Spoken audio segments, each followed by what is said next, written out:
IBM ప్రేక్షకులకి నమస్కారం. ప్రతి ఒక్కళ్ళకి మహాశివరాత్రి శుభాకాంక్షలు.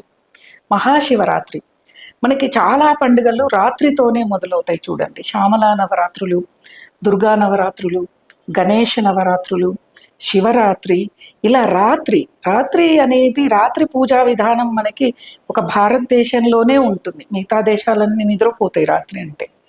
మనకి ఎందుకు ఈ ఈ సమయంలోనే భగవంతుడు ఆవిర్భావం జరిగింది, పరమేశ్వరుడు ఆవిర్భావం, స్వామివారి ఆవిర్భావం ఏ రాత్రి అయితే చతుర్దశి ఉంటుందో, మాఘమాస శుక్లపక్ష చతుర్దశి అర్ధరాత్రి తిథి ఉంటుందో ఆ రోజే మనం శివరాత్రి చేయాలి.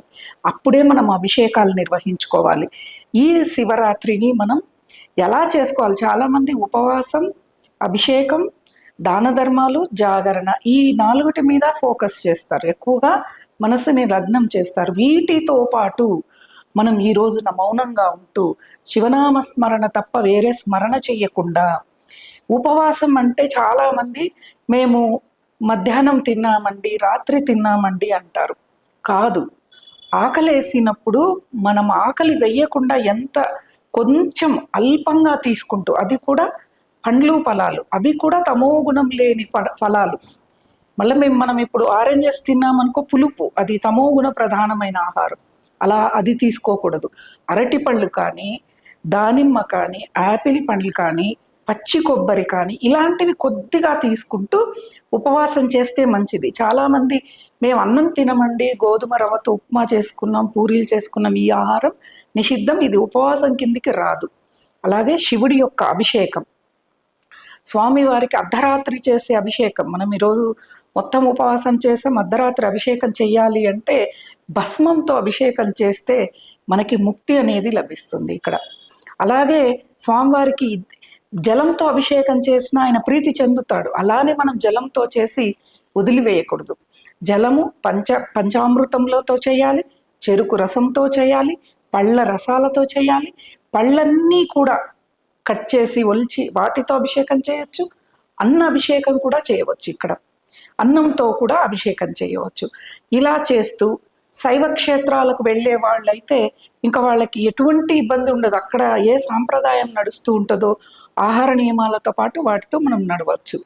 లేదు, ఉన్న సొంత ఊర్లల్లో, సొంత ఇళ్లల్లో ఉన్న వాళ్ళు ఈ అభిషేకాలు చేసుకుంటూ శివనామ స్మరణ చేస్తూ శివుడి యొక్క భజనలు, ఈ రోజున శివుడికి సంబంధించిన గాథలు వినటం, ఇలాంటివి చేస్తూ, ఎవరైనా పేదవారు ఉండి ఆకలి అని అంటే ఈరోజు మీరు ఏమి సేవిస్తారో వాటినే దానంగా ఇవ్వటం అత్యంత ఫలితాలను ఇస్తుంది. ఈ రోజున శివుడు ఆవిర్భావం, ఈ కథని ప్రత్యేకంగా ఏం చెప్పక్కర్లేదు, అందరికీ తెలిసిందే.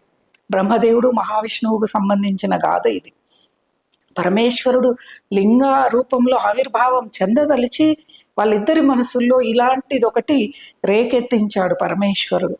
కాబట్టి ఈశ్వరుని నమ్ముకుంటే, ఈశ్వర నామ స్మరణ చేస్తే, శివరాత్రికి, జన్మానికి ఒక శివరాత్రి అంటారు, ఒక్క శివరాత్రి నిష్టలతో చేస్తే, ఉపవాస జాగరణాలు చేస్తే, స్వామివారి నామస్మరణ చేస్తే, ఇంకా మిగతా జన్మంతా కూడా మనకి ఈ జన్మకి ఇంకా చాలు, అంతటి పుణ్య ఫలితాలను ఇచ్చేది మహాశివరాత్రి. 12 మాసాలు కూడా మాస శివరాత్రి వస్తుంది. ప్రతి శుక్లపక్ష చతుర్దశి మాస శివరాత్రి. కానీ ఇప్పుడు వచ్చే ఈ మాఘమాసంలో శుక్లపక్షంలో వచ్చే చతుర్దశి మహాశివరాత్రిగా మనకి తెలుస్తోంది. ఎందుకంటే లింగాకారాన్ని స్వామివారు పొందిన రోజు కాబట్టి ఈ రోజున మనం స్వామివారిని అర్చించుకోవటం, స్వామివారిని స్మరించుకోవటం, పాపాలని తొలగించుకోవటం, మనలో ఉన్న మలినాల్ని, అంటే మనసుకు పట్టింది, మన శరీరానికి పట్టిన మలినాల్ని వదిలించుకోవటం ఇక్కడ మనకి ప్రధానంగా.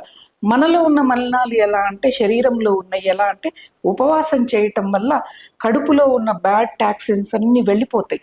చూడండి, మన పెద్దవాళ్ళు, మన మునులు ఎలా తీసుకొచ్చారు అంటే, మన ఆరోగ్యానికి, భక్తికి, అలాగే ప్రకృతికి, వీటన్నిటికీ సంబంధించిందిగా అనమాట. ఈ శివరాత్రికి చలి అసలు మటు మాయమైపోతుంది, శివ శివ అనుకుంటూ వెళ్ళిపోతుంది. ఇంకా వేసవికాలం మొదలవుతుంది అనమాట. మనకి శివరాత్రి తర్వాత మళ్ళా వచ్చేది ఉగాది, శ్రీరామనవమి, ఇంకా పండగలు లేవన్నమాట. కాబట్టి భక్తి శ్రద్ధలతో, శివనామ స్మరణతో, శైవ క్షేత్రాలకు వెళ్ళినా ఇంట్లో ఉన్న ఒకేలాగా చేస్తూ, అలాగే భస్మ ధారణ అనేది ఈరోజు ప్రధానంగా, కనీసం ఈ రోజైనా భస్మాన్ని ధరించండి, పరమేశ్వరుడు ఆనందిస్తాడు. రుద్రాక్షలు ఉన్న వాళ్ళు రుద్రాక్ష జపము, లేదంటే ఏ మాలున్నా ఆ జపం చేయటం వల్ల ఈరోజు అత్యంత ఫలితాలు వస్తాయి అన్నమాట. కాబట్టి పరమేశ్వర శివ అనే నామమే మన సకల పాపాలని తొలగించి వేస్తుంది. అలాగే మనకి పుణ్యాన్ని సంతరించి మరుజన్మ లేకుండా కైలాసానికి తీసుకుపోయే గాథలు చాలా ఉన్నాయి మనకి. శివరాత్రి గాథలు అనేకం ఉన్నాయి మనకి. కాబట్టి అలా శివుడి యొక్క నామస్మరణ అష్టైశ్వర్యాలకు కూడా ప్రదాయకం అన్నమాట. అలా ప్రతి ఒక్కళ్ళము కూడా స్వామివారి నామస్మరణ, అభిషేకం, ఉపవాసం, జాగరణ, దాన ధర్మాలు, అల్పాహారం ఇలా తీసుకుంటూ ఎవరైతే చేస్తారో వాళ్ళందరికీ ఆ పరమేశ్వరుడి యొక్క అనుగ్రహం సంపూర్ణంగా లభించాలని కోరుకుంటూ స్వస్తి.